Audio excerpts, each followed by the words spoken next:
this is Inside Cross River. We go beyond Cross River State to have some perspective on issues that affect the representative, the 11 of them in the National Assembly. We try to get to, find out how they're doing, the journey so far. In the 10th Assembly, we have new members who are doing quite well. We have a lot of interaction. We see them on social media and all of that. I'm here at the National Assembly today to find out what is going on, how well are they integrating here at the National Assembly, the House of Representatives specifically. So today we have the privilege of interacting with Honorable Bassey Akiba, representing the very politically conscious people of Calabar Municipality and the Dupani Federal Constituency. You're welcome to the program. Thank you. Thank you so very much. All right, so for you, there's a lot to talk about. But first of all, let me find out how you are doing. How did you start the process? What's your experience so far in the 10th Assembly? Well, the business of legislature generally is an environment that I'm not new to. I'm not new to the legislature or legislative environment. I'm not new to that because at the state level, I had that experience. So contesting to come to the national level, I understand, what is expected of me. I understood what is expected of the people, and that's why when I was campaigning, I rolled out an agenda. I rolled out an agenda, a 5-point agenda that has to do first with my core mandate as representative, and then the other two, that has to do, as a support mandate. You understand? And that was what I had 5 agenda, because the work of a representative is first that of representation. Representation means that you must be front and back with the people. You need to continue to engage people, to understand them, to actually represent them. Okay. Then the other one is that of lawmaking. Even in the lawmaking, you still need to, engage the people for you to be able to make laws. And that of oversighting on the laws that we make, you understand? So that's our core mandate. The other one is actually to support this mandate. One is that I also said in the agenda that I will be like a bridge between the government and the governed. Meaning that I'll constantly communicate with the people as to what is the policy of government to the people and take what people desire and all that to the government. And the last one is that looking at the livelihood of people and see how we can support them. So and that was why one of the agenda was that I will create an economic structure in every polling unit within my federal constituency, So that makes up the 5 agenda. So when I came in, that's what I've been working in up to this moment. Okay, so it's been very, very pertinent for us to ask you this question. You were in the Labour Party and then recently defected to the All Progressive Congress. So what informed that decision? What motivated you to do the switch? Well, I've said that severally. 2 things. First is the issue of division within my party. Okay. Labour Party, as you are aware, are in division. And the law allowed you, when you are in division, when your party is in division, that you can defect. Okay.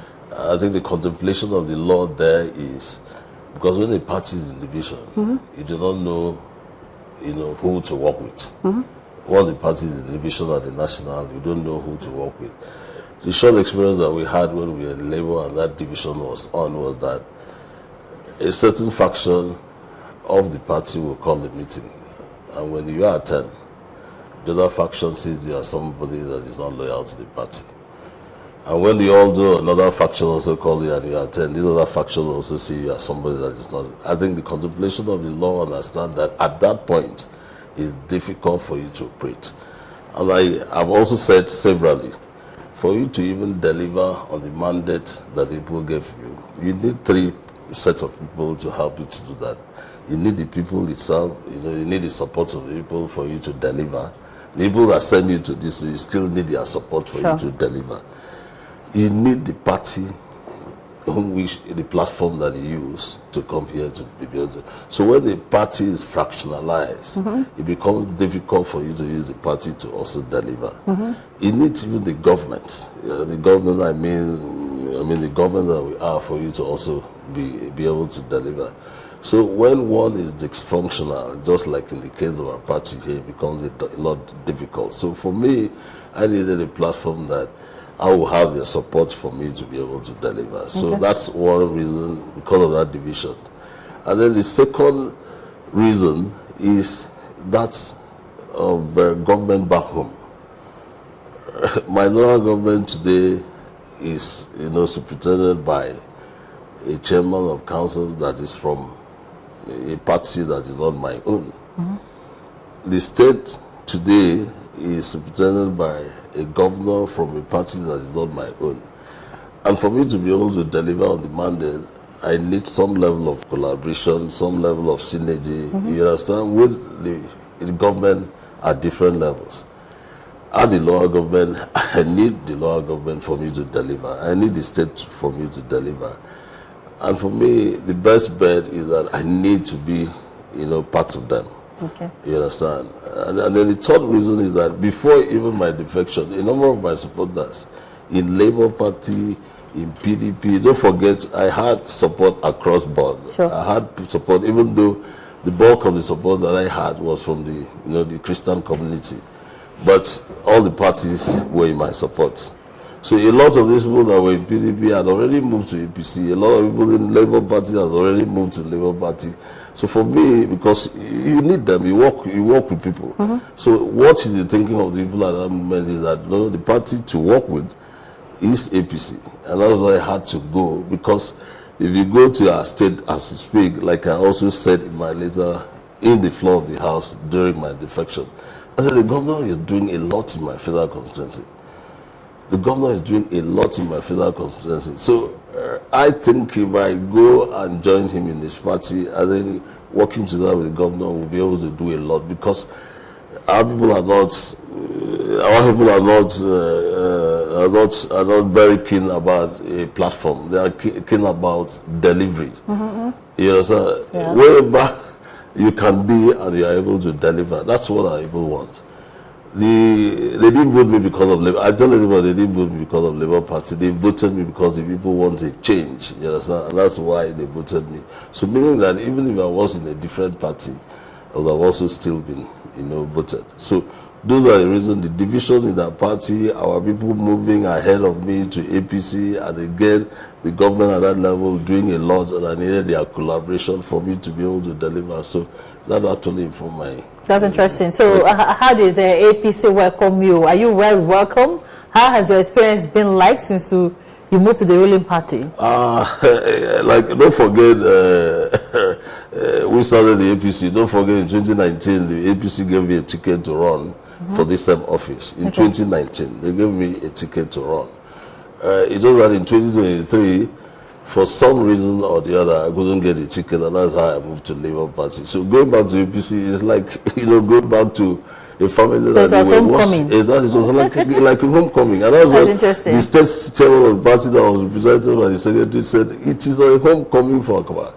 You understand? Because he was in this party, and the party knew him from that time. They gave me a ticket to run. And I ran, even though because of one reason or the other, I would have won in 2019, Don't forget that election in 2019, the present governor, he was running as the senator, I was running as the rep. Both of us failed. You understand? And in 2023, we wanted to go back. I mean, for one reason or the other, the party couldn't give me. And Labour was like, we've seen some potential in you. Come and run.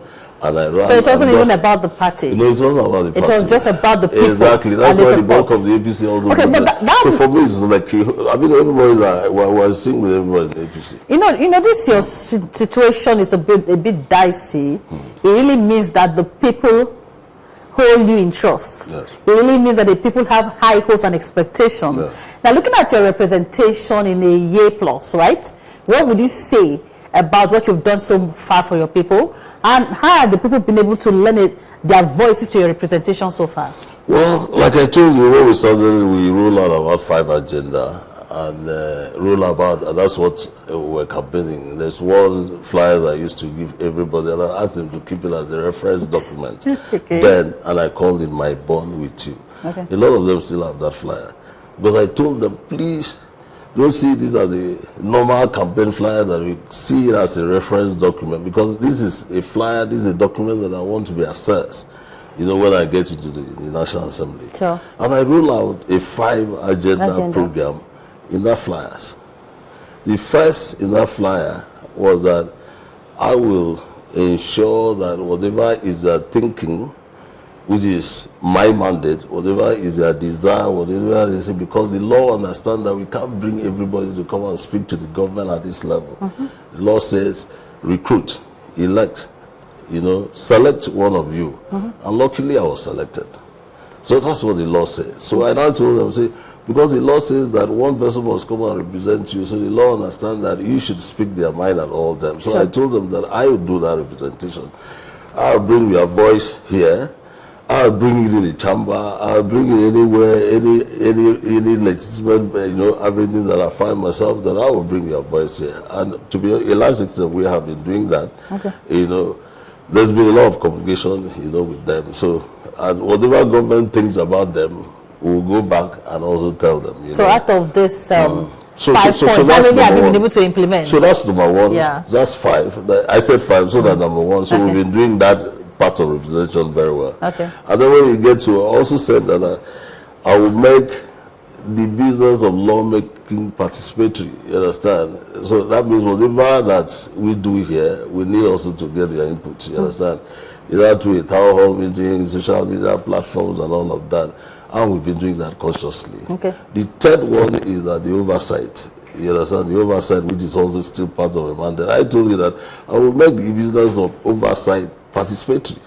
You understand? And you can see, yes, we are beginning to see people publishing, what projects that you've been able to put in the budget. I did that in my first budget. Whatever that, because I needed people to see exactly what we're thinking, what we're bringing down to them. So we've been bringing that so that you can also be part of, because you can't oversight what you don't know. You must know what they are oversighting. So I said it will be participatory. So far we've been doing that. And the other one, like I said, the food agenda is an agenda that I say that I will definitely be like a bridge, that there will be a constant communication between me and you. And that I will do through a town hall meeting, I'll do through social media platform or any other, relevant, legitimate, avenue. And I've been doing that. I've been appearing on radio to talk to the people, answering their questions and all that severally. I'm on social media, we're communication, and I always tell them that our social media is like our online town hall platform. That's what I told them. Where we communicate, raise issue, we'll be answering at different times. So we're in social media, in all the social media. We're in Twitter, we're in Instagram, we're in Facebook, we're in WhatsApp, you understand? So any of these you can see. When you see Calabar municipality to buy NASDAQs, that's where we are. We're in Twitter, we're this. So we've been communicating.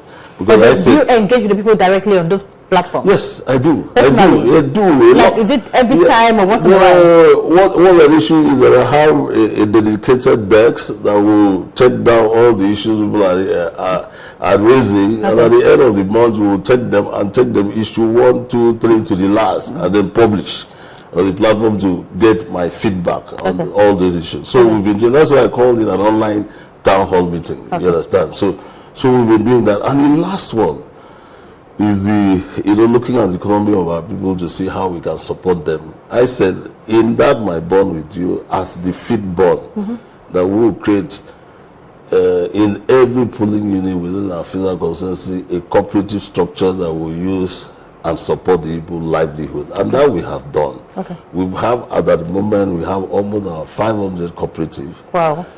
We have registered them with certificate. We've opened an account for them.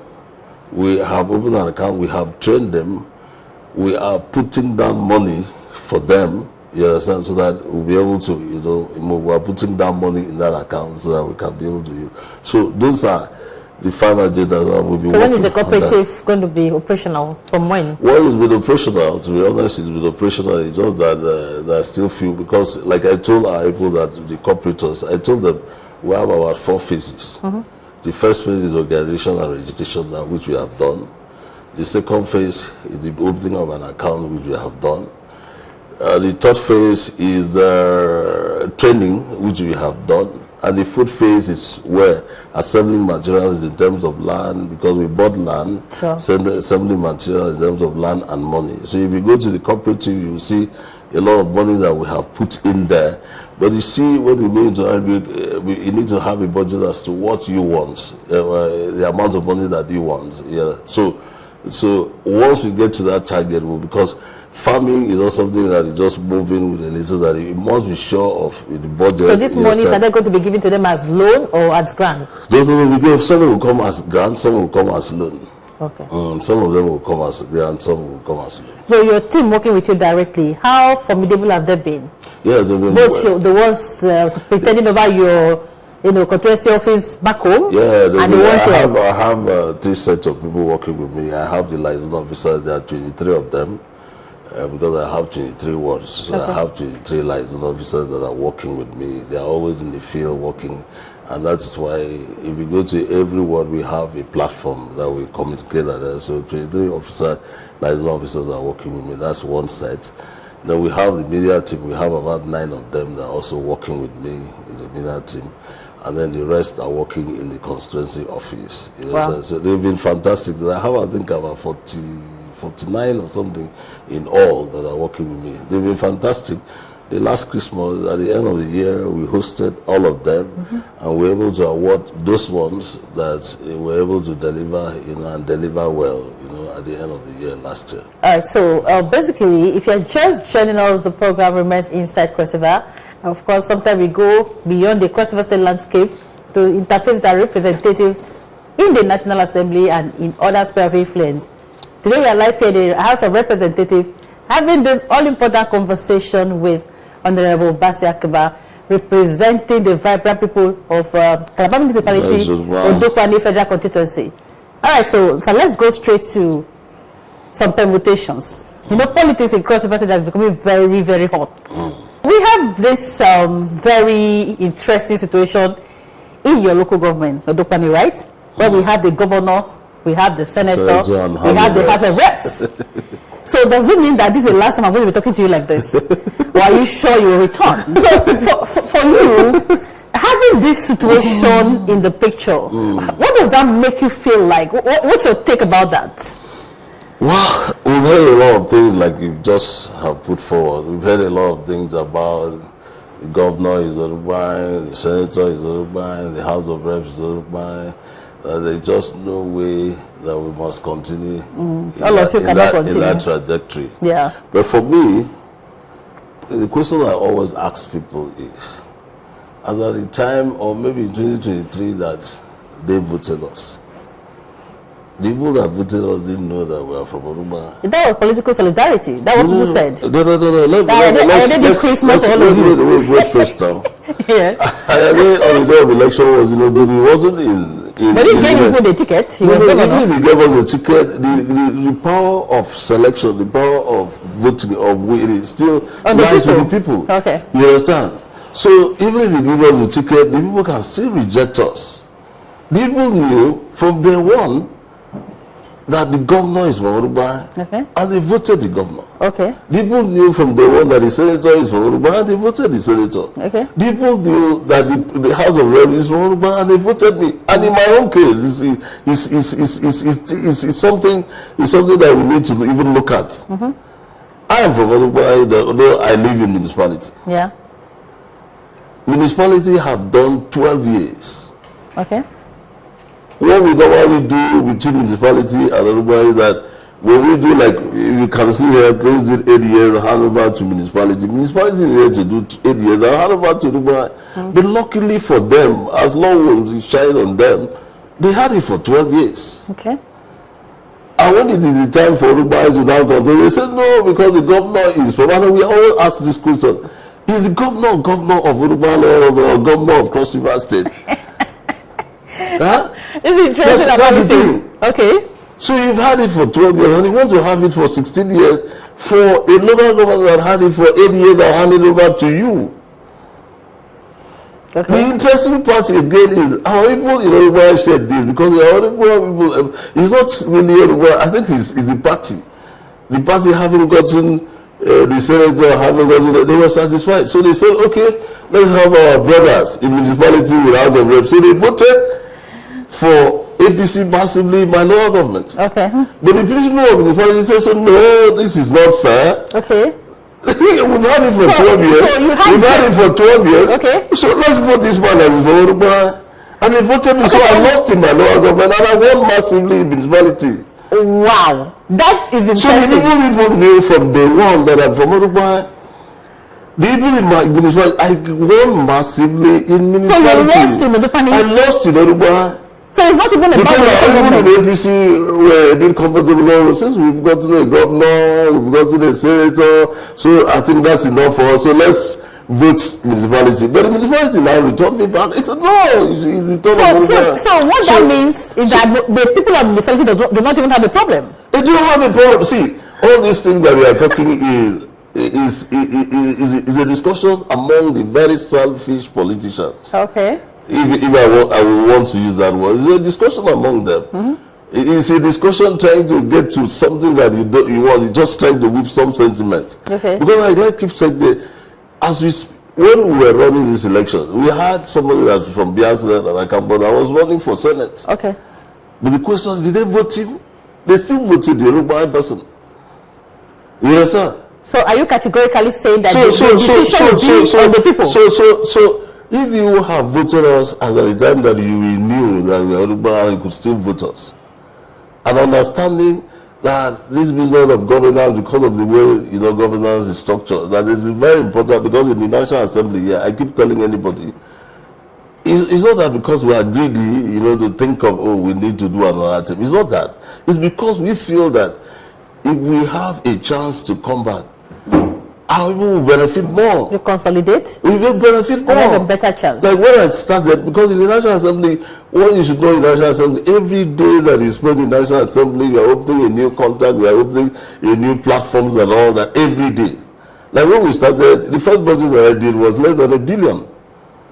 But because I was able to do more days in the National Assembly, we were able to expand even the budget. So it will keep expanding that way, the many days or the more days that you are in this place. So it's not because we are greedy, it's not because we don't like it. No, we are saying that if we could say something and we're able to deliver, then we should be given a chance to continue. You understand? Because all these people that are saying that, oh, no, we have to remove this one and put here because the Yoruba is loaded. If we remove and give you wouldn't want to do a term. You wouldn't want to do a term. You also want to do this thing. So why not allow us, you understand, to conclude? To just conclude, because as far as I'm concerned, National Assembly, if you see the way I sit in the chamber, you pity me. I sit very far. You should, for a speaker to recognize if I raise my hand, it will take you small time. Why were you giving that kind of seat? Because because of a new member, I'm up there. It's difficult for a speaker to even recognize. Most of our people will say, I've been watching, I don't see it on television. I said, because I'm up there. So I need to come down. I need to come down and get closer to the speaker. You understand? As I get closer to the speaker, the better for our people. Okay, so I think that we need to let the people. So there's no permutation. So that, for me, my take on that is that we don't deny that. Our people love us and voted us, irrespective of whether we're from Oduba or not. So the issue of Oduba, having this, it's not there. The governor is delivering. The senator also is delivering. I am also delivering. We shouldn't bring sentiment into delivering, you understand? If you deliver, you understand? Even if it is 20 times that they need to give you, you must go because you are delivering. What our people need is not political power, it's not what our people need is delivering. Alright, so this is Inside Crossover.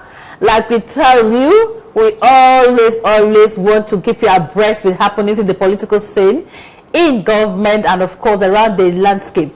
Today we are live here in the House of Representatives having this conversation with Honorable Bassey Akiba. Now, so you said two critical things. That you failed in your local government, but the people of municipality returned you, right? Yes. Why would the people of municipality believe in you more than your own specific local government where you come from? Well, my sister, if you understand how politics is played now, you will understand that, Urban local government being a traditional, I've always been saying now that Urban being such a traditional local government, you understand? It means that once a traditional leader, you understand, give you a direction, that's everybody goes that way. Okay. Don't forget, in that election, I was a Labour Party candidate for House of Reps. Sure. PDP has a senatorial candidate from Uruguay. APC has a senatorial candidate from Uruguay. And the governor, the APC also have a governorship candidate from Uruguay.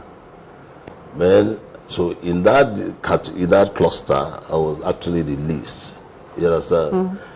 And our people would want ordinarily to say, oh, where the governor is. So they have to sacrifice you. So they have to sacrifice you. You could be sacrificial. You understand? Because none of those people, as I can bet, I can say it unequivocally, that none of those people that contested against me had impacted Uruguay like I did, because I was the chairman of local government. Sure. I was the chairman of local government, for 2 terms. If I didn't deliver, I wouldn't have had a chance to do another term in Uruguay local government. Sure. So I deliver. So that means I impacted the people. So it's not even an issue of capacity. And again, it's also the issue of capacity. And again, the people of Uruguay still send me to a House of Assembly. Sure. You understand? So all those people that contested against me in APC and PDP then have not impacted Uruguay like the way I did. So if I could fail, then you must understand, because of it is a traditional. If Calamus was also a traditional reason, I would have also failed. If you know Calamus Bassey are made up of voters that are highly independent and very liberal and enlightened. Yes. You understand? Yes. They look at you objectively and go with you if they're okay with you. You understand? So that's the thing. So it's not that they rejected me. In a normal day, if you take out governor, take out senator, and let people face me in Uruguay, I win them. I win all of them in Uruguay. You understand? But because that election, because for example, that election was the election that the governor need to, have his own 2 weeks after. Sure. So the governor has to deliver his local government. Okay, so now that you're not taking out governor, you're not taking out senator, and you're going to go for a re-election. So what other strategy have you put in place, or are you putting in place to ensure that you don't be sacrificed this time? No, I was like, there's no way I've been sacrificed now. If I'm running, that means I'm running on the platform of APC. You understand? So, and the governor will also have his ticket to run, you understand, on the platform of APC. So it means that myself and the governor will be running on the same platform. You understand? So that makes it a lot easier for me. Right. You understand? I won't be sacrificed. Where I will even have a problem, maybe in municipality. You understand? Maybe because, like I said, 60% of the voting populations in municipalities are highly enlightened and independent. You understand? So it needs to go down. And that is why a lot of people keep complaining that I'm in municipality mode. And I said, look, it's not like that. The issue is here. These people need to go down. You need to go down. You need to understand. Let them understand what we are doing. You understand, and all that. So it's not that I wouldn't be sacrificed in any way. All right. So now that the people of Calabar municipality stood with you, hook, line, and sinker, what have you done for them differently? Yes. What have you done for them? Since you got here, what have you done for them? I've done a lot. So a lot of our people in Uruguay are even accusing me that I'm even doing more. But of course, that's not true. Again, what you see as we're doing more is more of their population. For example, the 500 cooperatives that we're talking, 360 are municipality. So we tend to spend more. Even the educational program that we're having, 60% of education, out of the 50 million educational program launch that we did, over 30-something million is the municipality. You understand? Over 30-something million is the municipality. The support program that we're doing through, support to farmers, you don't see me in Uruguay, you see me more in municipality, going down to the farm to go and give farmers their input. You understand? Myself, I go down myself. Even the sanitation program that we are doing, and that's why the people in Uruguay are saying, oh, that Akiba is seen more in municipality than it's not because they delivered you. It's not because they delivered me, because I still have the same responsibility to people. You understand? It's not because they deliver me. It's because I live in municipality. is because the terrain of municipality allowed me to do all that, you understand, that I'm doing. For example, it's easier for me to move to a farm in municipality and give them, fertilizer or any other input. Calamity has a population, and like I told you, a lot of programs that we're trying to do more in municipalities. So when you see all of that, maybe because of their numbers, you understand, people think, oh, we're doing more in municipalities. It's not that, you understand, but we have a duty, you understand, irrespective of what, we have a duty to get down to our people and do whatever little that we can. For now, let me just take you through a few things that we are doing. Okay. We have 3 programs that we are running, and we have been running it consistently. For both cross Yoruba and municipality. Okay. The same thing, you understand? Okay. We have the livelihood support program using the cooperative. In Yoruba, we have only 160 out of the 500. So the rest is municipality. 340, thereabout. 340, you understand that? So we have 160, yeah. So we do that livelihood support. The livelihood support, help us to support the livelihood of people, you understand? We are saying that, get doing something and let us come in and support you, you understand? So that's what we are doing. Mm-hmm.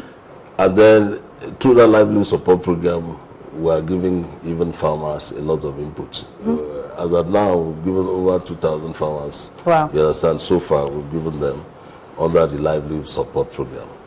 We also have the educational support program. Last year in September, we launched a 50 million educational support program. And that was to address 2 things, or 3 things. One, to address, material for them, a learning material for them. It was to address school fees and exam fee. Yes, as a last month, I released our 34 million, I think 34 million, some of the things.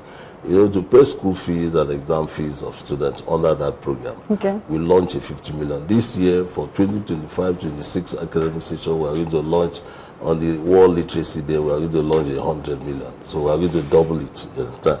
But you always see that Calamity will get A. It's not because of it, it's because of their numbers. Okay, you understand? So that's the educational support program. Okay. And then for the health support program, we're also doing a lot, you understand? We've done outreaches that we have reached out to about, over 2,000 people that we have reached out, both Yoruba and municipality. And in a few weeks to come, we are going to distribute, equipment to hospitals to help us, the number of health facilities to come up. In a few weeks to come, we are going to enroll not less than about 2,000 of our people also on the National Health Insurance Platform. The idea there is our people should be able to access healthcare with a very minimal cost or no cost at all. Wow. As you're talking, I'm just wondering, but most of your colleagues have said there's no money in the National Assembly. So these 100 million, millions and millions you're mentioning, where are you getting your own from? We say there's no money in the National Assembly. But that's what we are hearing. Huh? That's what we are hearing. I'm surprised that they're saying there's no money here. There's no money in the National Assembly. No. That's the narrative they're selling. That there's no money in the National Assembly. People are not making money and all of that. But we're hearing hundreds of millions or millions and millions. Does this go to mean that this constituency project or constituency allowances is real in the National Assembly? It's real. Okay. Yes. Because those allowances for you to use and run the constituency. Okay. It's real. And you are getting the money. Branding that, for example, I've had one occasion I was in the radio that people are saying, "Oh, you don't disclose because you are getting too much, and that's why you don't disclose." I said, I don't know what you call too much, but as far as I'm concerned, even if I have, to make a choice from giving me 200 million naira every month as constituency project, or constituency fund, and then allowing the people to still be the way they are, you understand? I mean, people not having something to do and all that, and they are giving me 200 million. That's one option. We will give you 200 million, but the people will still be where they are, highly dependent. Or we'll give you 1 million naira, and the people will be independent. You understand? By empowering them. By empowering them. I would choose having the 1 million every month than choosing 200 million and allowing people to do it.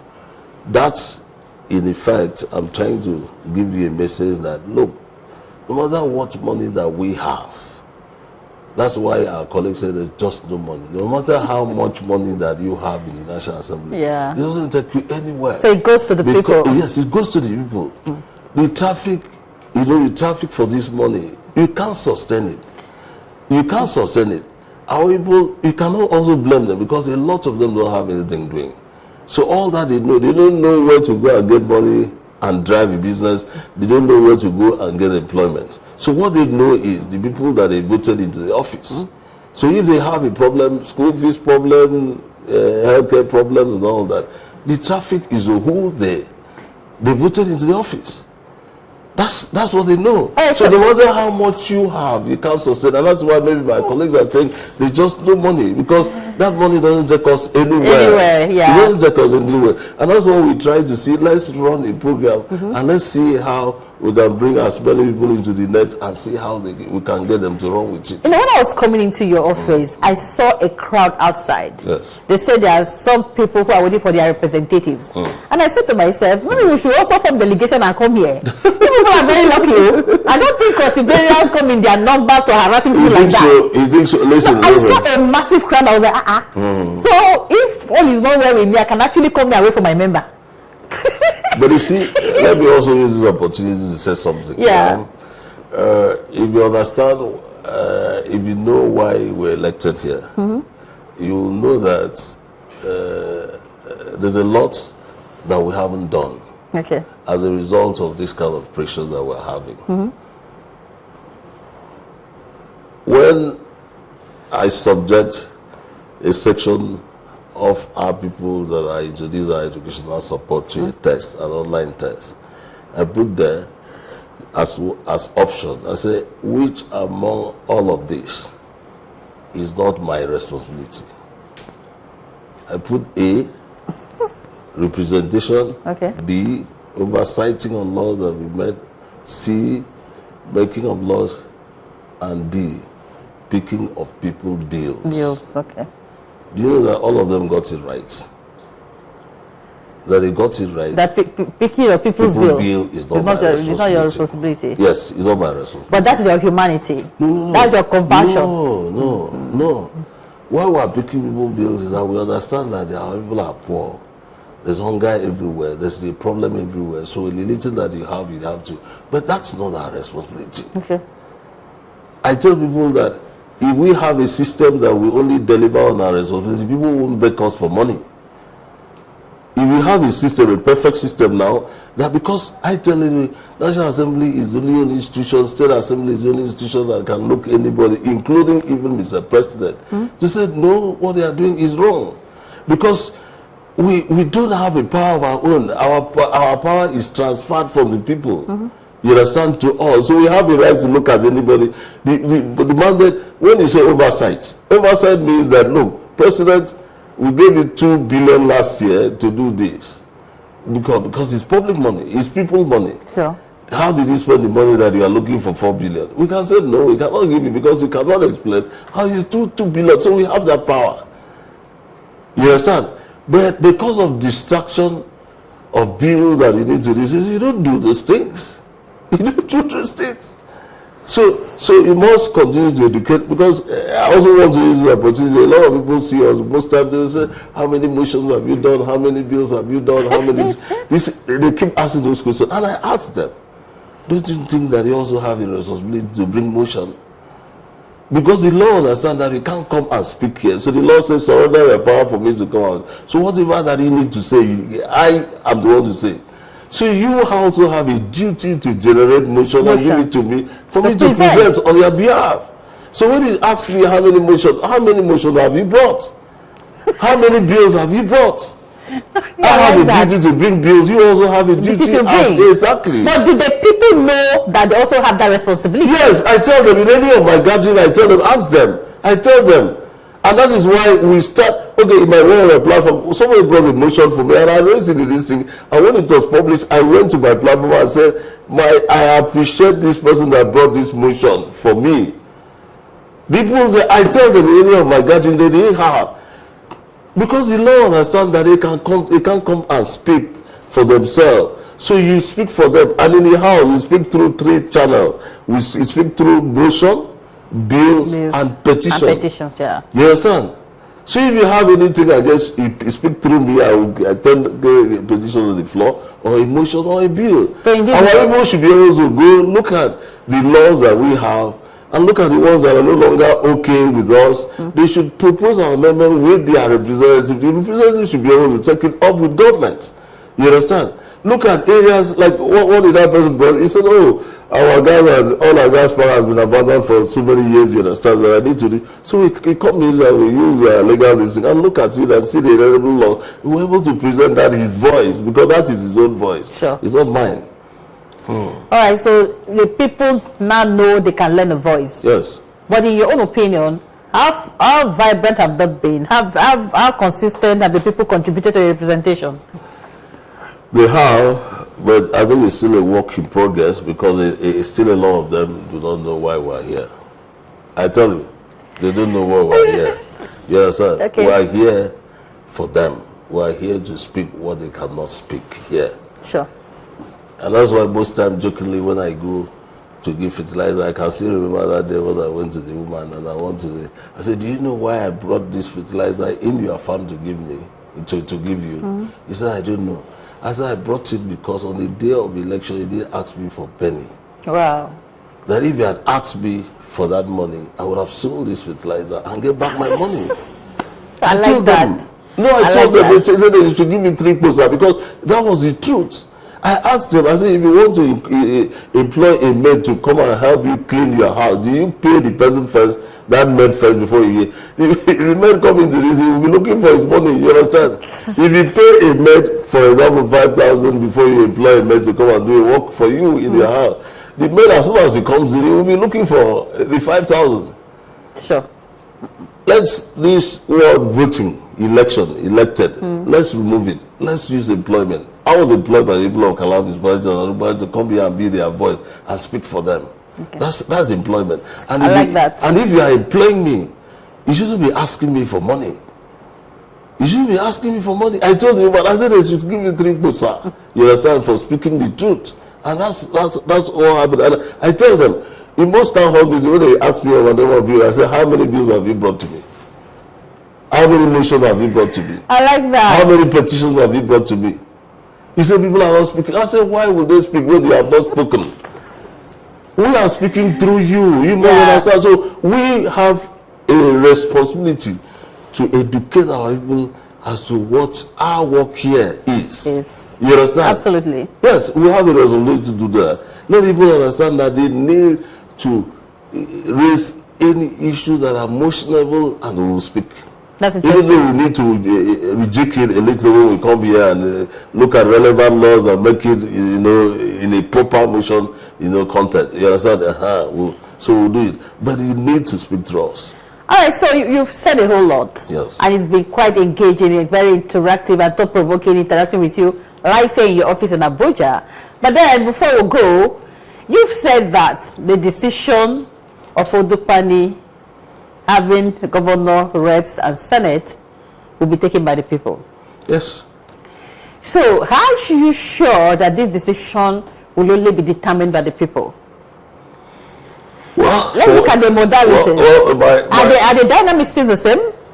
Well, they say that the only constant thing in life is change. We have, you and I, and everybody has a responsibility we have a responsibility to continue to push for the right thing. You understand? All of us, it's not only me. You have a responsibility. Everybody has a responsibility to push for the right thing. I tell people, if you single-handedly put me in the National Assembly, if you single-handedly put me in the National Assembly, I will be loyal to you. You understand? I tell people, if the people are not you, collectively put me into the National Assembly, I'll be loyal to them, and not you. You understand? So, if you want our people, if you want us to be responsive to our people, it should be our people. So we must continue to push for what is right. Let the people, the vote counted in my own case. When this man took me to court, I said, in most of the polling unit, did you see any agent there? There was no agent. But after voting, people stood there and said this vote must be counted. And they followed the vote to the point where the vote was recorded. So people must be alive to that. So that. you're a product of the people? Yes, I'm a product of the people. And that's why, yes, that guy also tell me, because these are avenues to also say a few things. A lot of people see me as somebody that have started campaigning in the church for 2027. It's an opportunity for me to clear the air on that. Okay. 60% of the votes that I got came from the church community. Why is that so? Because I came through a movement. Okay. And that movement, a lot of those people are not politicians. A lot of those people are not politicians. Okay. But they are Christians. Okay. You understand? Okay. So acknowledging that that number of people were the ones that gave me victory, I try to worship in different churches in Calabar. Okay. And when I worship, at the end of the service, I will pick a mic and tell the people thank you. And I told them why I thank you in the church is because I can't see you in a political party. Sure. It's only in church that I can see you. And use that avenue to identify in whatever the church is doing as a mark of appreciation to them. And I have told my team that we'll be doing that to the end of our tenure. So what indices did you use to determine that 60% of your voters came to the church? You're not aware of obedient movement? Am I right? You were not know Muslim and Christian. You were not aware that Nigerians said that the churches were like, no, that it's time for Christians to rule. It was a part of the obedient movement. Okay. You understand? You were not aware of, these are Muslim ticket, and this one is the Christian Muslim ticket. Okay. You were not aware. That narrative I was aware here. Yeah, so you're not aware that the churches, you understand? Well, a lot of people did not see us that we were having meeting with churches during the election. You understand? Huh? You're not aware? So that did. Huh? I understand. A lot of people that voted are not card-carrying members of a political party. A lot of people that voted us. Okay. And they are more than the card-carrying members of a political party. Okay. Because I keep telling people, APC has at that time had about even 15 or 30 appointees in every polling unit. And when I was campaigning, we said, would you be able to win this kind of people with 30 people in a polling? I said, in a polling unit, they have about 500 people in a polling unit in Calabar municipality. So if you take out 30 that is an appointee of government, so what is remaining? That is the population that I'm going in for. You understand? Okay. 60% of the people, and I've said that severally, were part of the church community. So now, fast forward to 2027. Would there still be obedient movement? Well, until then, the obedient movement was something that happened a few months before the election. So like even the governor, he said, in this business of election and politics, that 24 hours to the time is enough for anything to happen. Change, so there's a possibility that it can be anything. You understand? All right. But what is important, to us, as representatives of people, is that we must continue to be close to. So, are you confident that you are returning back to this National Assembly? By the grace of God, By the grace of God. All right. All right. So let's have your words to the people of Cross River State, especially the people of Calabar Municipality, Odukpani Federal Constituency, as their representative in the midst of all of this misinformation, all the conspiracy theories and narratives and all of that. What would you say to them as their representative? Well, I've always been saying that the business of governance still requires their support. It's not only in elections that they need the support of the people, that even in governance they need their support. As I've always been saying to you, my cooperators, I have about 5,000 of them on the net, you understand, that we were working with. And I told them, do you know why I have chosen the word cooperation? You understand? It's because one person can't do it alone. Sure. One person, so we need to cooperate. There's something that I know I have that you don't. There's something that you also know and you have that I don't have. Yeah. By the time we come together, by the time we cooperate and bring all that we have, you understand, the sky will be our limit. Sure. So we'll continue to support each other. Support me, I will also support you, and then we'll be able to meet our desire as people. So we need their support, we need their prayers, we need their understanding. we need them to also understand why they sent us to this place. Because if they know that, you understand, we'll be a lot more effective. We will be a lot more productive. We will a lot more. We will deliver more. Sure. You understand? Because, like I tell you, if people understand that, no, that this issue of bills and motions and all that, petitions and all that, is not my business alone. That it is their business. Because again, on the online listing, I also say, who among these people do not have a responsibility to bring bill? And they say, in my online listing, and I put a teacher, I put a carpenter, I put a child, I put this thing. All of them choose a child. So that means they know that even a farmer, a teacher, a carpenter has the responsibility to bring a bill, has the responsibility to bring a motion. You may not be able to put it, in a way, of parliament, but we'll help you fine tune it. Okay. And then put that your voice, because it's your voice. These provisions in the constitution or in this law, I'm no longer comfortable. Let's look at it. Can we amend it and all that? We'll look together with you, and if it's something that we need to bring it up, we'll bring it up. All right. That which I am bringing up, it's not me, it's you that have brought that are bringing it up to the floor. All right. So we need their support, we need their prayers, we need their cooperation. All right. So what has challenged you the most as a first timer? What has challenged me more as a first timer is the way the house is structured. You understand? I've said something here that I've seen that given modest, we'll be able to deliver more. You understand? So what do I need to do? I need to show to the people that, look, I need to do whatever that I've seen now. You understand? For any other opportunity to be able to do more. Because in National Assembly, like I told you, if you see where I sit, I sit up there. And you cannot negotiate that sitting position. You cannot negotiate that. You're a first time. It's just like in court now. If you go to court, if SN comes in now, you understand? Even if SN wants to speak, they will recognize SN before you now. You understand now? And it's true. I used to look out for you people, and most of the time I don't see most of you. Exactly. You are behind. Exactly. Because we are behind.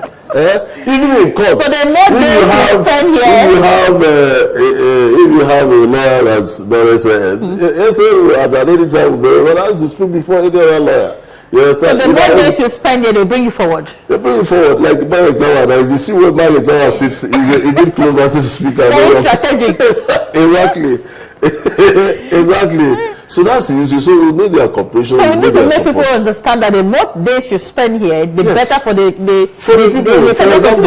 If you check our budget for this year now, it's far more than what we had last year. Because we opened a new frontiers, we opened a new contact, there's a whole lot of things that is happening. By the time we go to the third budget, we've just done one budget. And on that one budget, like I explained to you people, because it's also an opportunity. You understand that, look, what have you been able to do and all that? I said, it is only one budget that we have taken part, to put forward. And that budget, as at 31st of December, we've not done 40% of that budget. And that was why the House extended that budget live to June. You understand? So meaning that a lot of things is also, so the people are going to see a whole lot. So we have just finished our second budget. You understand? We've just finished our second budget. If you check that our first budget and check our second budget, you will see a whole lot of improvements. I saw that, And by the time you go to the third budget, you will also continue to see. And that's how it is. Yeah, that's a lot of people, their concerns are benefiting because of certain things that happen. Except, so my challenge is, how can I go down to the people the way I love to do because of the way I image? You understand? That has been my challenge. And that is what I've been working on. All right, so lastly, we do not know what is going to play out in 2027. Yeah. That's 2 years from today. Yeah. But then we also know that you have your agenda, you have your legacy and all of that. We don't even know what is going to play out. But then, as a person, what is your legacy? What legacy would you want to leave behind in the National Assembly? Cumulatively. Legacy, whether you return or not. Well, the legacy I will want to leave behind as a legislator or as a parliamentarian is that I will want to be seen as that parliamentarian that understand the working of Parliament. Okay. You understand? And that's why it's easier for me to communicate with the people easier, because that's what I keep pushing. For example, I keep going back to the people to say, look, this issue of motion and bill is not my business alone. I want, when I leave, people will understand that, oh, whoever that is sent to National Assembly, this is what should be your role, you understand, as a constituent. You understand? So that's the legacy. Apart from some few structures that we hope that we'll be able to put. For example, the livelihood support program, we want it to outlive us. Even when we leave, people should continue. You know, the normal empowerment of keke, buses and all that has been on for a very long time. So we choose to go a different direction. We choose to go a different direction. So the livelihood support program is your initiative? Yes, it's my initiative. Wow. In the budget, in the budget, when you see my budget line, people will be like, we expected you bring keke, you bring renovation, and they say, but you are bringing a direct impact on the people. If you check my budget heads now, those has always been there. Establishments of, you know, cooperative clusters. You understand? If you check my budget, it's different. You understand? So it's actually my, because it's not something that I came into the office and started thinking about it. It's something that I have thought. Like I said, I put it under a small flyer that I called my bond with you, that I'm going to establish that structure, and I have done that, and I will continue to work. And like I told them, it's not a 1-year thing. It's not a second. As long as I am in the National Assembly, we will continue to work on that structure until we get it to where we want it to be. All right. So lastly, you've socketed to the center. Are you socketed properly in the state as well? Yes. Moving to the ruling party as well. Yeah. What would be your message to government? My message to government, like you said, I've socketed the center. My speaker is more of my friend today because I'm the same party. You understand? So my message to government is, let's continue to do what is right. Right. We will do what is right. A lot of these problems that we have with our people, you understand, we won't have it. Okay. You understand? So my message to government and all that, do what is right, irrespective of who is happy or who is not happy. Let's do what is right. To the state government. The state government, Your let's brother. do what is right. My brother, let's do what is right. I'm so pleased with him, to be honest. I'm not joking.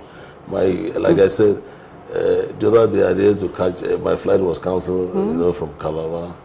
I needed to have a flight from Calabar to Abuja, but the flight was cancelled. I asked for a driver to take me to you. When I got to Tinapa Junction, I said, okay, let me use that our road. In a short time, I was able to see myself in my village. In a short time, I was able to connect, you know, the road, the main road again. So I was able to bypass all these bad roads. You understand? Meaning that if that road is fixed, it will just take me about less than 30 minutes to get to my village and back. You understand? Go to Cricktown and back and all of that. So he's actually doing a lot. You understand? You know, and I felt that if I join him, if I'm with him in this driving the governance in the state, I mean, there's a whole lot that we'll be able to achieve. Now, he's been gracious interfacing with Honorable Bassey Akiba, representing the people of Calabar Municipality, Odokpadi. For me, I would say that effective national representation is when the people have a voice. And he has said that he's a product of the people, and all his representation has always been about the people. All right, so now if you're in the National Assembly, you want to sign out, please continue to support the government of the day. Building a Cross River of our dream requires a collective responsibility. We all have to build Cross River. So for these people here at the national, 11 of them representing Cross River State, they need your prayers, they need your support. Of course, they need your solidarity for them to do well. My name is Akpala. I'll see you again with another thought-provoking edition of the program where we continue to talk politics and give you clarity and keep you abreast on political issues in Cross River State. Bye-bye.